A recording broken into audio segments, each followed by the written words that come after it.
Yo, what up y'all? Back with another video. This is your boy Agathon. Hope you guys have an amazing day. Today I want to talk to you guys more about myself, continuing from the last video, specifically about how moving from Indonesia to Canada has shaped me as a person. See, the way I look at it is that there are three different types of Indonesian diaspora here or outside of Indonesia in general. And the first type are Indonesians who were born and raised outside of Indonesia. The second types are Indonesians who were born and raised in Indonesia, but then they moved outside of Indonesia at a very young age. So they kind of grow up outside of Indonesia. And the third types are Indonesians who were born and raised and grow up in Indonesia, but then they moved outside of Indonesia to find work, to usually give their children a better opportunity for education, for example, to have a better life for their family, you know, which is like what my parents did. But today I want to talk specifically more about those who are in a similar shoes as me. People who were born in Indonesia and raised in Indonesia, but sort of like moved outside of Indonesia at a young age, and how it shaped me as a person. First off, I want to tell you guys a story about how I actually ended up in here in Canada. It was September 16, 2010. That was the day that I landed here in Toronto.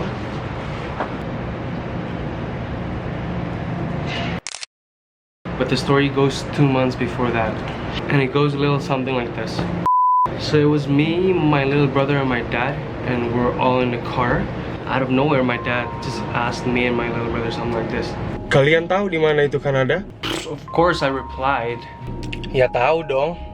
And then my dad said. Di mana emangnya? Then I said. Di Amerika Utara sana kan, di atasnya Amerika Serikat.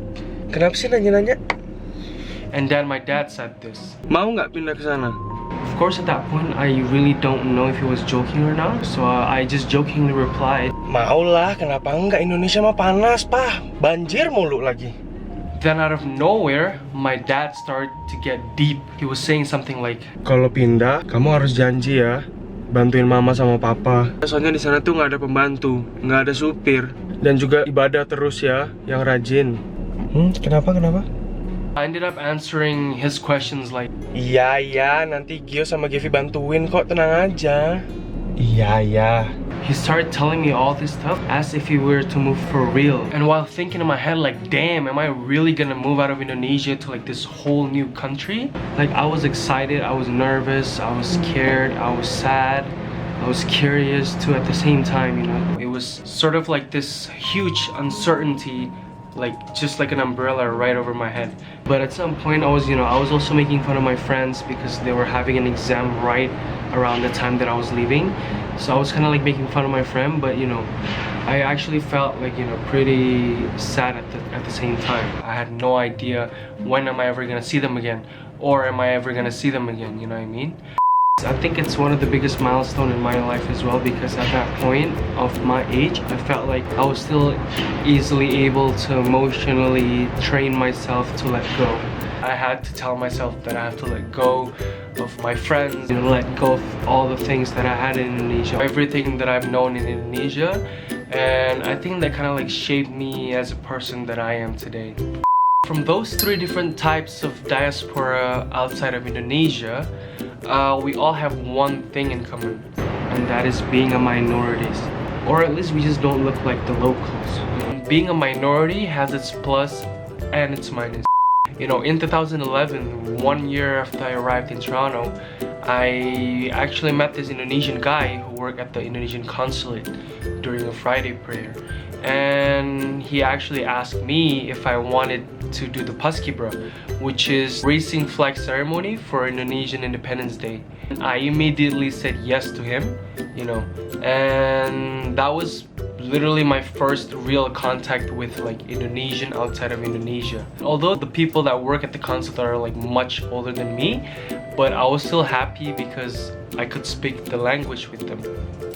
I guess the plus is that we got to be more appreciative about who we are as an Indonesian whenever there's like an Indonesian event, whether it's like just Indonesian shows or like dances or like music or like Indonesian food festival, you know, all Indonesians here will get very excited about it, you know.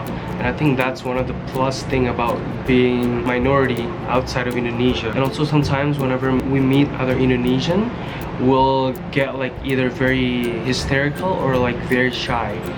Oh, orang Indo, orang Indo, orang Indo, oh, orang Indo, orang Indo ya, orang Indo ya. I kept doing Paskurva for the next few years, and then during those times I actually met a lot more Indonesians, and that's when I actually like kind of discovered a lot more Indonesian communities in here, you know, the people that are around my age. You know, I started to learn about like the norms and like the lifestyle. I started to learn about the culture and like the languages, you know, basically everything that I've missed as an Indonesian teenager. I get involved into a lot of Indonesian events, you know, in Toronto. I was so grateful that I was able to be a part of this Indonesian Student Association in here. You know, I was doing that for about 2 years. We represent all the university and colleges here in Toronto, and then we work with like the consulate and the Indonesian embassy in Ottawa as well, which is really cool. It was definitely the moment where I sort of like being appreciated the most as an Indonesian. Being in Indonesia outside of Indonesia, it means something to me at that moment, you know. At this moment, I was really proud of myself as an Indonesian. I ended up dancing Saman for the consulate. It's those little things that always bring positivity, you know. It always brings joy to me personally as a minorities here. It makes you reflect within yourself more, appreciate more and more about where you come from and where you are at the moment. I guess the negative side of being a minority is that you just feel that differences, you know. It's that simple. There's nothing like Indonesia. No matter where you are, if you're a diaspora, there's nothing like your home country, you know. There's nothing like Indonesia. There are just like some moments where you just want to feel like home, you know. I even made a video about it, you know. Check the video if you haven't already. For me personally, the cure is music, like Indonesian music. But all in all, I just want to get this message across to all the Indonesian diaspora that lives outside of Indonesia. You know, we out here, we represent Indonesia wherever we go. Always be grateful of where you are and where you came from. Always be humble, always help people, always bring a good image as an Indonesian. You know, you're representing Indonesia in you. Always look up for motivation, you know, in other people and other culture, but don't ever forget where you come from, because where you come from will always be your first home. Alright, so that's it for the video, guys, today. You know, it was a short one today. I just want to talk a little bit more about myself. You know, I went a little deep about myself because I feel like I just wanted to talk about it, you know.